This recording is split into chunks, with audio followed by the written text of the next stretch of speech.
Entonces yo no entiendo cómo unas personas las llama un señor que les dice que se llama Jaime Gilinski y hacen negocios con el señor Jaime Gilinski, que no tiene ningún hijo que se llame Jaime Gilinski. Es culpa suya, Juan Esteban. ¿Qué pasó? Julio, una historia de película que toca esferas del sector empresarial en Medellín y el protagonista se llama Andrés Felipe Restrepo. Andrés Felipe Restrepo en el año 2022, Julio, se dirige a una notaría en Medellín y solicita, por temas de libertad de expresión, cambiarse el nombre. Y se empieza a hacer llamar Felipe Gilinski y efectivamente se hace todo un cambio de su cédula y a partir de ese momento adopta esa identidad. Pero no solamente era el nombre, Julio, también era calificado como el heredero de Jaime Gilinski, el poderoso banquero. Pues esta persona estafó a cerca de 5 personas, Julio, más de 1.600 millones de pesos y a esta hora tenemos la posibilidad de entrevistar a alguna de esas personas. Él se llama Juan Manuel Gómez Grisales. ¿Son 5 los estafados? 5 los estafados. En este momento tenemos en línea Juan Manuel Gómez Grisales. Don Juan Manuel, buenos días.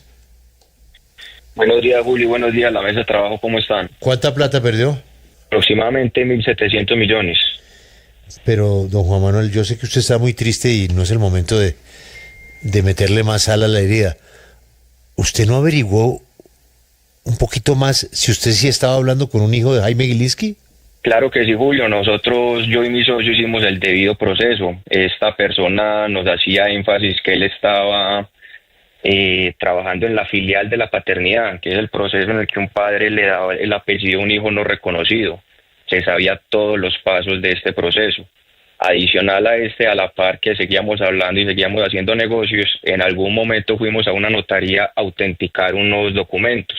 Efectivamente, cuando él hace la biometría y pone las huellas y hace todo lo pertinente que le ponen a hacer a uno en la notaría, el documento salió autenticado como Felipe Gilinski.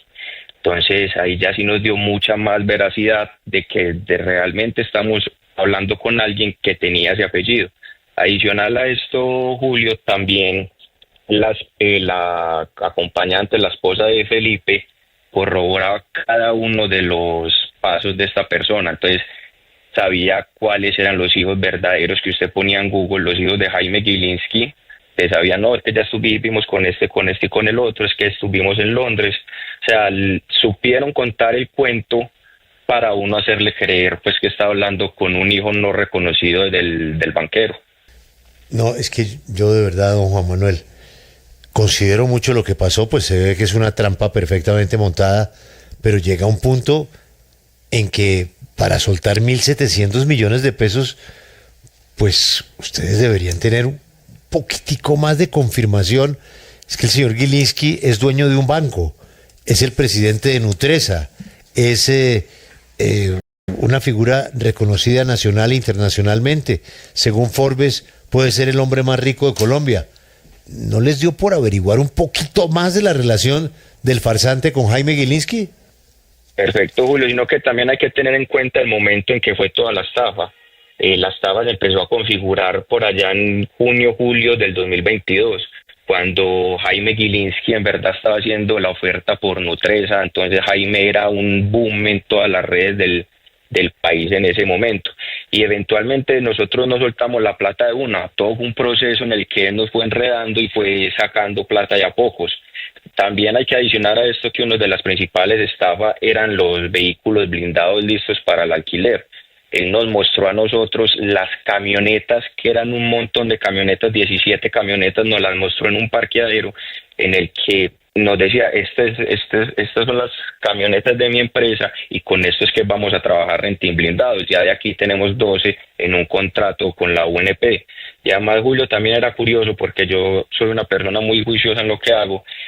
Y él me decía, no, es que no recuerdo el nombre, pero con ese tema desde la UNP particularmente, él me decía, no, con mi papá Jaime ya me acabas de sacar una reunión con tal persona. Yo ponía el nombre de la persona en Google y efectivamente aparecía como el director de la UNP. O sea, este Felipe se tomaba el trabajo de estudiar su estafa cuidadosamente. Señor, no fue un proceso así que soltamos la plata de una, fue un proceso en el que él se fue ganando la confianza y fue sacando plata de a pocos. Sobre ese tema, exactamente cuándo lo conoce usted y cómo logra este falso Gilinski ganarse su confianza. Pues yo lo conocí en otra rentadora de vehículos de una amiga. Allá cuando yo llego, ella me lo presenta como uno de sus principales proveedores, porque efectivamente él sí tenía unas camionetas convencionales y blindadas que estaban para la renta particulares. Entonces esta amiga mía me lo presenta y ahí entablamos una amistad y ahí nos caímos bien y empezamos a hacer diferentes negocios. Entonces yo lo conozco en una rentadora y efectivamente él a mí me dice que todas esas camionetas son de él, cosa que corrobora la mujer. La mujer a mí me dice como si yo soy la encargada de la administración de las camionetas, entonces yo tengo que tener el SOAT al día, los mantenimientos al día y todo, y efectivamente cuando ya se le cae la estafa y nos damos cuenta que estas camionetas no son de él, sino que son de una empresa tercera a la que él se las alquilaba. Exactamente cómo era el negocio, qué le habían planteado, cómo eran los rendimientos y finalmente cuando se da cuenta que había caído efectivamente en una estafa. O sea, nosotros empezamos con un negocio. El primer negocio que hicimos fue la sociedad en la rentadora de vehículos, en la que le damos 250 millones de inversión. Y ahí empiezan a salir negocios aparte que supuestamente se los daba el papá Jaime Gilinski, en el que era comprar contenedores, la importación de contenedores o comprar contenedores de la SAE. Resulta que lo que te digo, trabajaba su estafa, decía que estaba reunido con tal persona y tú averiguabas si era el director de la SAE en el momento y así nos fue sustrayendo la plata. A él se le cae la estafa en el momento en que él nos pedía una inversión nueva para pagarnos los rendimientos o lo que haya generado las inversiones anteriores. Entonces, en el momento en que no le soltamos más plata, fue en que empieza a quedar mal con los pagos y ahí es que se le cae todo el andamiaje de la estafa que tenía montada. Juan Manuel, este es un proceso que avanza. Hasta ahora hay una medida de aseguramiento en curso frente al falso Gilinski y la pregunta del millón es, ¿qué pasa con la plata? ¿Qué les han dicho?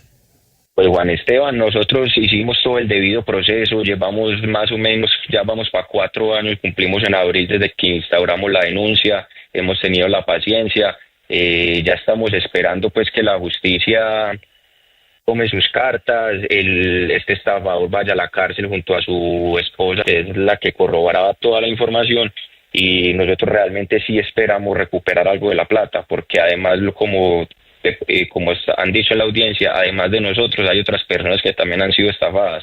Entonces esto es una persona que maneja el mismo modus operandi, ha hecho reiteradas ocasiones durante estos 4 años que ha tenido la denuncia. Entonces nosotros estamos esperanzados en poder recuperar algo y mínimamente pues que este delincuente no siga haciendo de las suyas o no esté tan tranquilo por ahí en la casa.